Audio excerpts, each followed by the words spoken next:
And I like China, and I like President Xi a lot. I think he's ডলারের আধিপত্য ধ্বংসের প্রক্রিয়া ত্বরান্বিত হচ্ছে, ফলে বাণিজ্য যুদ্ধের মাধ্যমে একঘরে হচ্ছে আমেরিকা। চীনা বিশেষজ্ঞরা বলছেন আমেরিকার শুল্ক যুদ্ধ বাণিজ্যিক লেনদেনে ডলারের আধিপত্য হ্রাসের প্রক্রিয়াকে ত্বরান্বিত করতে পারে। সম্প্রতি আমেরিকার প্রেসিডেন্ট ডোনাল্ড ট্রাম্প নতুন করে শুল্ক আরোপের ঘোষণা দিয়ে বিশ্বজুড়ে বিভিন্ন দেশের বিরুদ্ধে একটি বিস্তৃত বাণিজ্য যুদ্ধ শুরু করেছেন।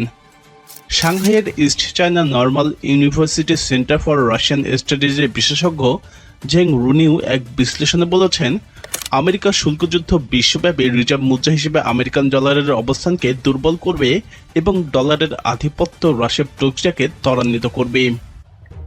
রুনিউয়ের মতে, শুল্কযুদ্ধ জোরদার হওয়ার প্রেক্ষাপটে আমেরিকান ডলারের আধিপত্য নিয়ে উদ্বিগ্ন দেশগুলোর জন্য ঐক্য জোটের সুযোগ তৈরি হয়েছে।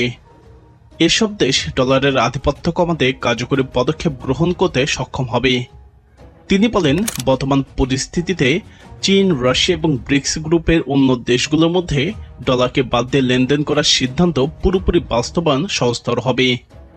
চীনা বিশেষজ্ঞ জোর দিয়ে বলেন, ডলারকে বাণিজ্যিক লেনদেন থেকে ঝেঁটিয়ে ডলারকে বিদায় করার পরিকল্পনা বাস্তবায়নের এটাই উপযুক্ত সময়। এ প্রসঙ্গে ক্যালিফোর্নিয়া বিশ্ববিদ্যালয়ের অর্থনীতি অধ্যাপক ব্যারি আইকেন গ্রিনও এক নিবন্ধনে লিখেছেন, ডলারের বিশ্বব্যাপী আধিপত্যের অবসান প্রত্যাশার চেয়েও তাড়াতাড়ি ঘটে যেতে পারে। তিনি আরও বলেন, আমেরিকা তার মিত্রদের পরিত্যাগ করছে এমন বক্তব্য যদি প্রতিষ্ঠা লাভ করে তাহলে ডলারের বৈশ্বিক অবস্থান অবশ্যই ক্ষতিগ্রস্ত হবে। ইরানের অর্থনৈতিক বিশেষজ্ঞ আব্দুল মাজিদ শেখি ডলারের আধিপত্য হ্রাসের সম্পর্কে আরও বলেন, আন্তর্জাতিক অঙ্গনে আমেরিকার আস্থা হারানোর সাথে সাথে ডলারের আধিপত্য হ্রাসের প্রক্রিয়া তীব্রতর হবে। তিনি জোর দিয়ে বলেন, ট্রাম্পের নীতির মাধ্যমে আমেরিকা নিজের উপর নিজেই নিষেধাজ্ঞা আরোপ করে ফেলেছে। এর পরিণতি হল তাদের মুদ্রার আধিপত্য হ্রাস। ডয়েচে ব্যাংকের মুদ্রা গবেষণা বিভাগের প্রধান জর্জ সারাভলোস বলেছেন, এরই মধ্যে ক্ষতি হয়ে গেছে। বিশ্ব বাজার এখন রিজার্ভ মুদ্রা হিসেবে ডলারের কাঠামোগত আকর্ষণ পুনর্মূল্যায়ন করছে এবং ডলারের আধিপত্য দ্রুতই কমে যেতে পারে। অনেক অর্থনৈতিক বিশেষজ্ঞ মনে করেন, ডলারের পতন কেবল অর্থনৈতিক বিষয় নয়, এটা রাজনৈতিকও। আমেরিকা বিচ্ছিন্নবাদী নীতি তীব্রতর হওয়ার সাথে সাথে এটি আরও ত্বরান্বিত হতে পারে। কয়েক মাস আগে রাশিয়ার কাজানে ব্রিক্সের সম্মেলন হয়েছে। ব্রিক্সের 10 সদস্য দেশের মোট 35টি দেশের প্রতিনিধিরা সম্মেলনে যোগ দিয়েছে।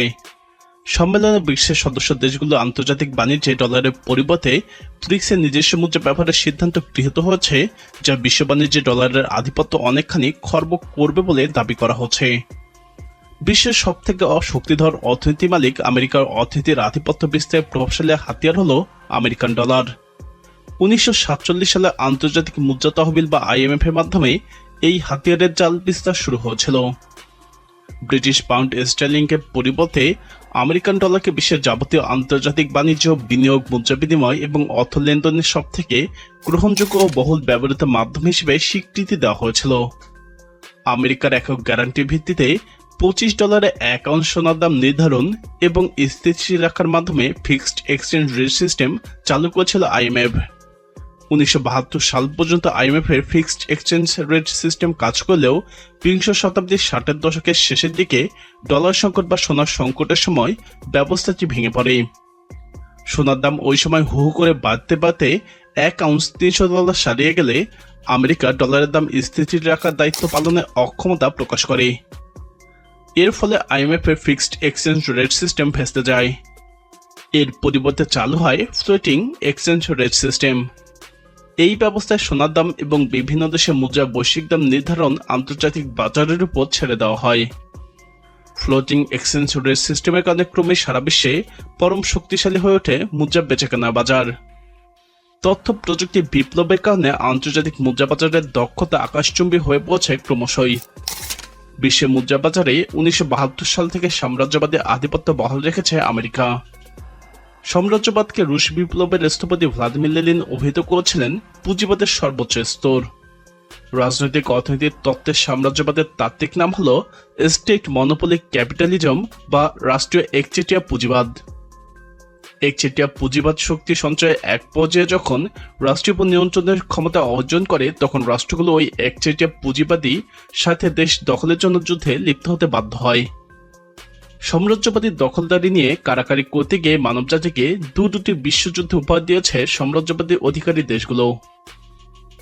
গ্রেট ব্রিটেন, ফ্রান্স, আমেরিকা এবং রাশিয়া ছিল প্রথম বিশ্বযুদ্ধের সময় সবথেকে বেশি উপনিবেশের মালিক, যাদের তুলনায় জার্মানির উপনিবেশ ছিল অনেক কম।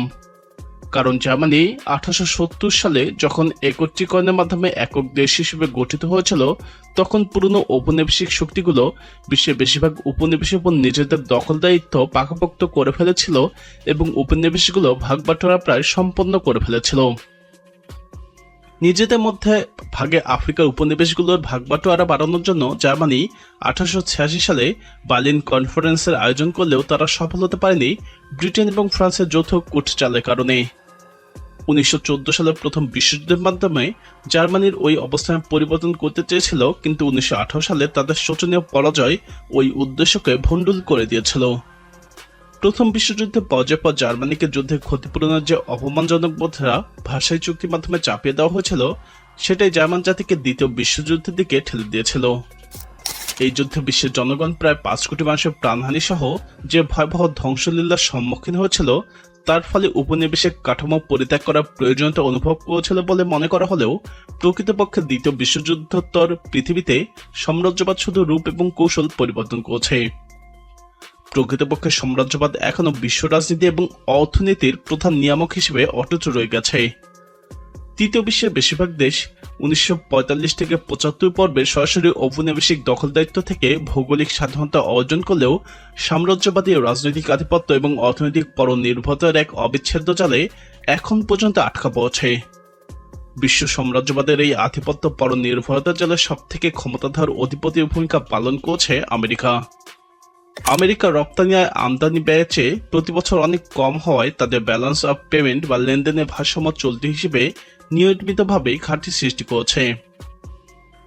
অন্য কোনো দেশ এরকম ঘাটতিতে বললে ওই দেশের মুদ্রা বৈশ্বিক মানে ধস নামত, কিন্তু আমেরিকা এক্ষেত্রে একেবারেই ব্যতিক্রম।